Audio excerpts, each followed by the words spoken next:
And therefore it filtered into society, started in the church, started with the so-called preachers of the gospel. They were the primary purveyors of this garbage about inferior and superior and all the other things connected with racial or ethnic pride, prejudice, etc. See? And they try to wrap it in the authenticity of the Bible. And that's why a lot of people don't want to have anything to do with the Bible. They want to have anything to do with Christianity. See?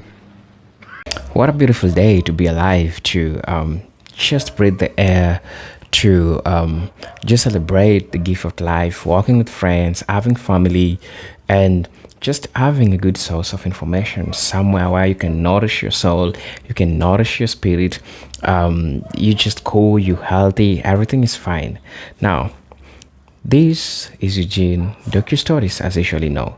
Now, as I usually say, about the question of religion, the question of Christianity in regards to spreading racism, talking about the white evangelicals, what they did to black people, it's still memorable. The roots of racism are still traced to the white evangelicals, what they did to black people, as they are people who pushed racism. They are people who pushed this racial indoctrination, interpreting some Bible verses to their advantage, making it look like black people are, not really that much important. And later on, we started having black people who came together. We have a revolution of black people. We started having black churches trying to share their part of the truth. Now, white churches most definitely are the churches that started, especially in the United States. Black people were not allowed to get in the same church with black people. I mean, it's the opposite. Black people are not allowed to get in the church with white people because black people were not spiritually clean. That's according to white people. Again, black people, they were low castes and they were not allowed to be in the same place, as in the same place in church, right? And the scriptures, the doctrines that they used still enslaved a black person. And this was so detrimental to black people. And now, a revolution came. Black people said no. We gotta have our own churches. We gotta start our own movement. We gotta preach our own side of the story, and we're gonna preach the truth. We gotta tell people the truth. And now we started seeing black preachers, started seeing the sprouting of black churches, people coming out together, people discussing about these matters. Ladies and gentlemen, today I'm welcoming Dr. Fred Price, who is going to expose our Christianity as promoted racism in American society. Not just against any race, but against black people. Check out my friend's channel. It's called Evans Rayola. I happened to take this video from his channel, and I saw to it that it is important that we talk about this. Until then, let's dive right into the video. I'll be back with my commentary. Race and racism, and now we're going to get into the nitty gritty. We're going to get into religion. Now, in order to keep continuity with what we taught last time, because I just got into it at the very tail end of the hour, I want to go back and then move on from there.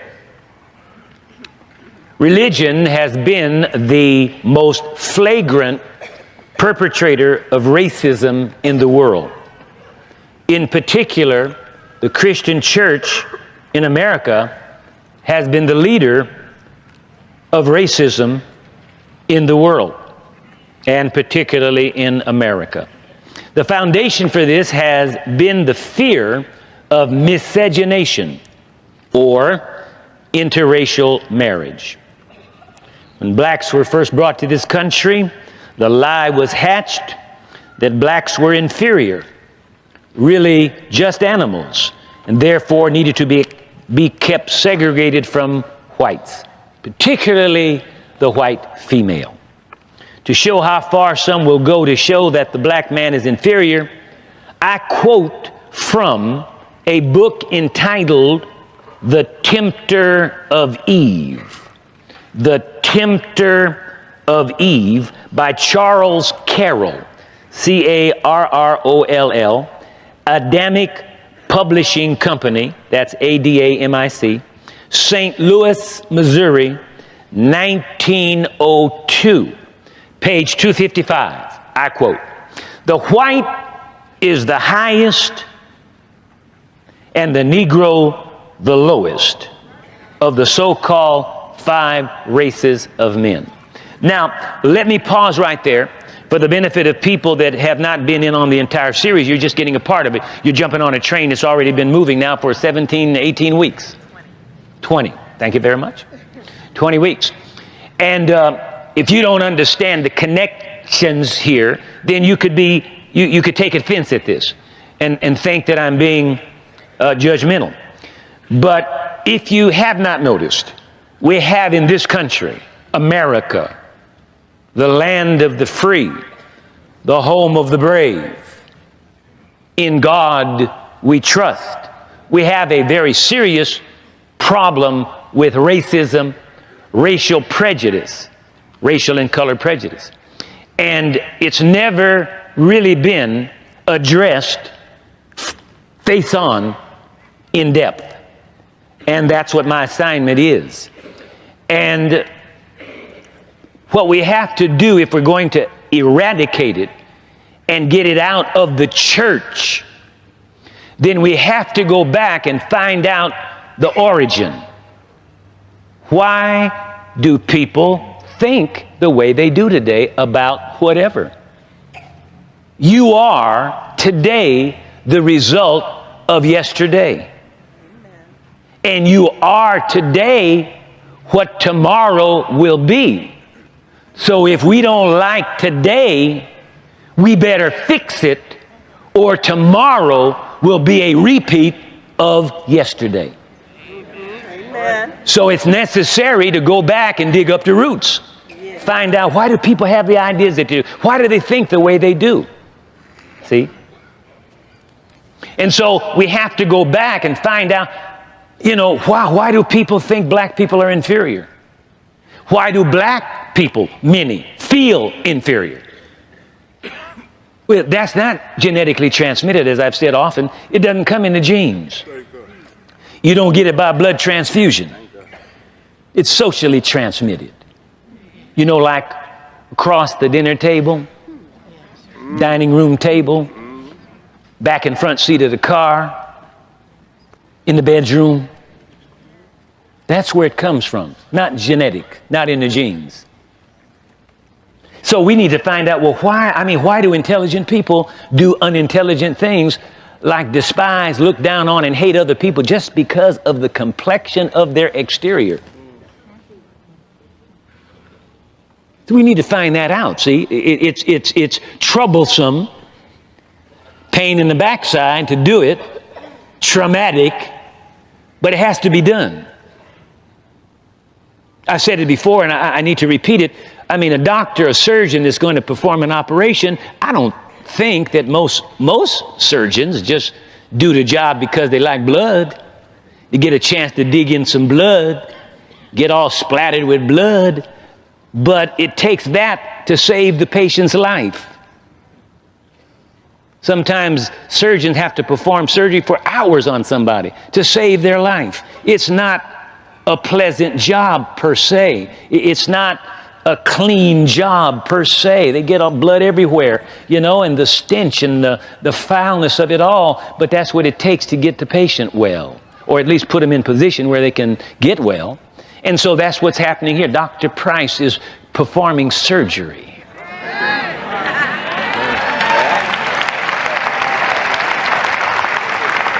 I don't know about you, but I want the patient to live, not die. So whatever it takes, that's what we got to do. So I want you to understand that. Now, let me go back again. Quote, "The white is the highest and the Negro the lowest of the so-called 5 races of men. And they present the most striking contrast to each other in their physical and mental characters, their modes of life, habits, customs, manner, language, gestures, etc. End of quote. Mr. Carroll goes on to say on page 286 and 287, and I quote, "But with this interesting family of animals, shading up from the lemur, L-E-M-U-R, small monkey, to the Negro, we are able with the assistance of the scriptures." Now, I want you to get this, because we're trying to find the roots. Why do people think the way they do? See, it's a program thing, but we need to understand where the program came from, how the program works, so that we can interrupt the program and change the program. But if we don't know, then it looks, it's a mystery, and you'll never be able to solve it. All right? We are able with the assistance of the scriptures. See, racism in the church was spawned by the ministry. And therefore it filtered into society. Started in the church. Started with the so-called preachers of the gospel. They were the primary purveyors of this garbage about inferior and superior and all the other things connected with racial or ethnic pride, prejudice, etc. See? And they try to wrap it in the authenticity of the Bible. And that's why a lot of people don't want to have anything to do with the Bible. They want to have anything to do with Christianity. See? And that's a horrible thing for Jesus to have to go through after he gave so much to redeem us all. For those that are supposedly called by him to prostitute the ministry to their own personal, selfish idiosyncrasies and prejudices. Listen carefully. We are able with the assistance of the scriptures and the sciences to determine that the Negro is one of the ape family. That he simply stands at the head of the ape family as the lion stands at the head of the cat family. Hence the lower apes, though unfit for general domestic purposes, are invaluable, in that they enable us to determine beyond question the Negro's true position in the universe, that he is merely an ape. End of quote. Mr. Carroll further states on page 287, I quote, "Besides, it should be borne in mind that though the Negro is omnivorous, he manifests a strong preference for the flesh of man as an article of food. The characteristics clearly identify the Negro as the creature," pick up on this. The characteristics clearly identify the Negro as the creature described in the scripture as the beast of the field.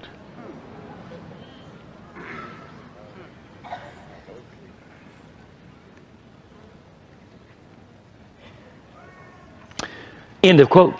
On page 391, Mr. Carroll says, I quote, "Dr. Clark," whoever Dr. Clark was, seemed like I think he was some biblical scholar.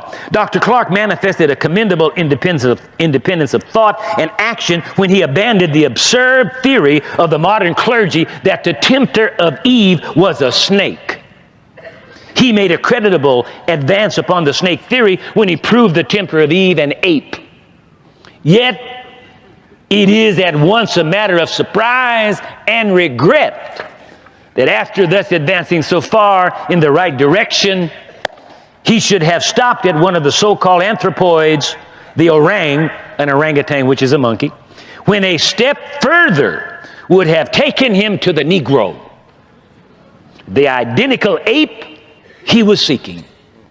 The Negro meets all the requirements of the case. He is the only animal that does. He possesses the erect posture, articulate speech, and more reasoning capacity than any other animal. And these characteristics place him at the head of the apes, and consequently at the head of all inferior animals for wisdom and understanding. Besides, the Negro is an inveterate talker, babbler, and is withal one of the most noisiest animals in the world. End of quote.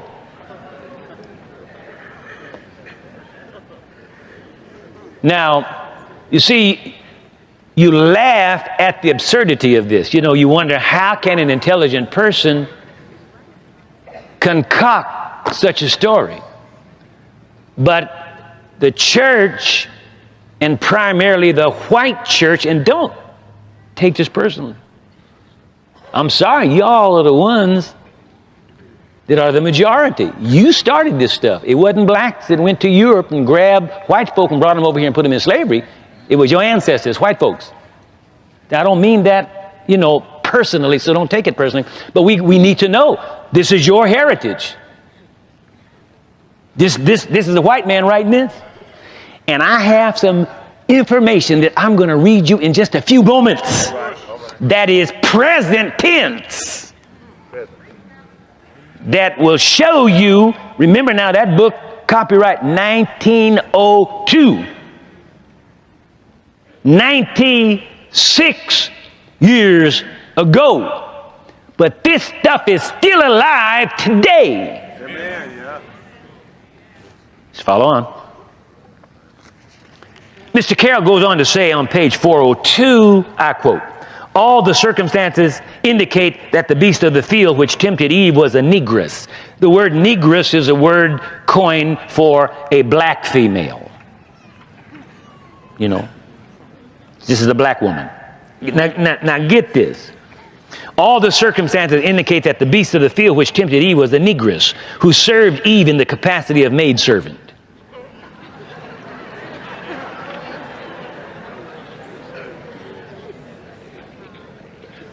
End of quote. On page 405, he puts the icing on the cake with this statement. I quote, they're, Adam and Eve, they're acting, I quote, they're acting upon the advice of the negress by eating the forbidden fruit was their second offense. When they accepted the negress as their counselor, they necessarily descended to social equality with her. This reveals the startling fact that it was man's social equality with the Negro that brought sin into the world. Yeah, these be your ancestors. Don't be looking at me like that. These are your folks. These are your people. Grandfathers, great-grandfathers. That's how this stuff got here. It doesn't feel good, does it? Well, it doesn't feel good to us to be called an ape either. So it's, you know, we're all in this thing together. We're monkeys and y'all are responsible for the lie that started. So we're all in the same bag. So don't be looking at me strange.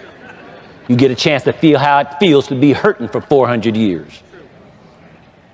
Didn't call no names. It's not personal. Don't get offended. The truth will make you free. Now this is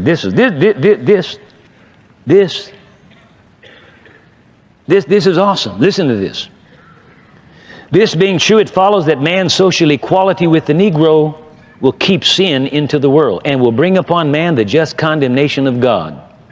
Scriptures, God. Notice how the Bible is Scriptures, God. Besides, man's social equality with the Negro tends to political and religious equality.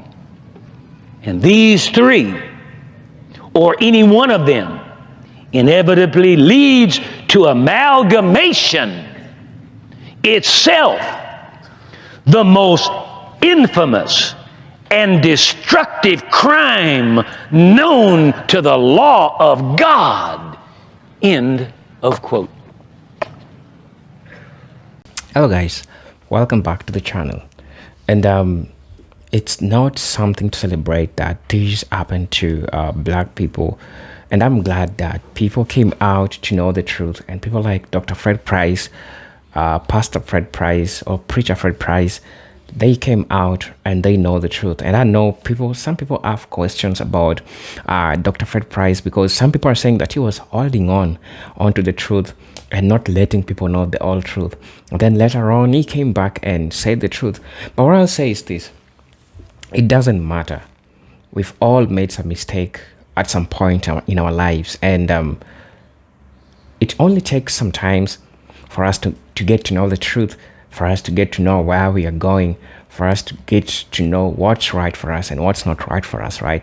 So Dr. Fred Price and one of the Black American preachers who have stood in business, who have stood to say the truth, and who have shared the stories that people need to hear. Honestly, they usually say that if there is that one person that will be judged by God, these are the preachers, because they call themselves as people who are anointed by the Spirit of God to share information to people, to push knowledge to people, and people trust them, people believe them, people wake up in the morning to go to these churches to hear them. And I'm glad that most of Black people have waken up through our Black preachers, because they knew the truth, and they knew that a white man's religion, or that a white man's description, or that a white man's interpretation of the Bible was all going against Black people. And in reality, it was to find a person who could say the truth, a person who could stand on a neutral ground and say what was not being said, you know. So there's so much pain that racism has caused, and even the missionaries that came to Africa during colonization, what did they come to do? They came with the Bible, but they also came with the problems. They started taking our resources. They started raping our women. They started mistreating our sons. They started mistreating our brothers and sisters. So it wasn't something which goes in accordance to the scriptures, or goes in accordance to God's ways, or the liking of God's, or how God wants us to operate, or how God wants us to do things. Because if you claim that you're a son of God, or if you claim that you're a righteous person, there are some things that they are really questionable if you do. And some people came to know the truth that the white evangelicals, they caused a lot of pain to Black people. They caused a lot of trauma to Black people. Because first of all, they didn't allow Black people to enter into their churches. And later on, if some of them allowed them to enter into their churches, they never allowed them to sit together. There were rows which were split.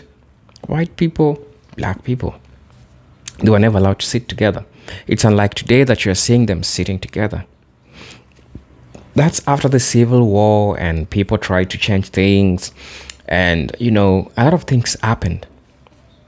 And so seeing people like Dr. Price talking about this, talking about how racism was being promoted, how the mentality or ideology that white people were pure, or were so much holy as compared to Black people, these are things that really happened. And it's true that it's really happened, because when the white person came to Africa, Black people started thinking that these are God, because they came with a gun, something that produced sound, and Africans are like, what is this? So that falsification of an image, that they are so powerful to do some things, this made them to have an upper stand when it comes to performance of things, or when it comes to how people perceived white people. People perceived white people as people who were close to God, and they took advantage of this. They took advantage of this by ensuring that they interpreted the Bible in a way that favored them. They interpreted the Bible in a way that continued to enslave Black people and other marginalized groups. They used religion to push capitalism. And remember the intersectionality between racism and capitalism. They used the Bible to push all of these. So, ladies and gentlemen, having this sprout of Black churches, this has elevated, or this has really had a significant part in understanding the politics behind white churches and Black churches, and what each of these churches stand for. So letting people to know the truth was one of the best things that has happened to the entire Black community. And it's important information for us to get to see the true picture. And I don't know how hypocritical these white evangelicals were, because today they acting like they never did that, or their forefathers never did this to black people. I don't know what you're saying about this, but most definitely I really want to know your opinion in regards to this, because I do really question a lot of things when it comes to matters of religion, racism, capitalism. These are topics that I really like to ponder around, and I'll definitely leave a question to you. What do you think about this? Because we are having black people who are waking up because of the churches, because of white preachers who decided to say the truth, right? But also, I mean, and I'm really sorry that we also have black preachers who have fell asleep, who have let black people down, and they don't want to say the truth, mostly because their churches are being funded by white people. You probably know this. But I'm glad for black preachers who come out to tell or say the truth, to share the information how it is. These are presenter agentic stories, and until then, let's meet on my next video. Peace, love, and harmony. Salute.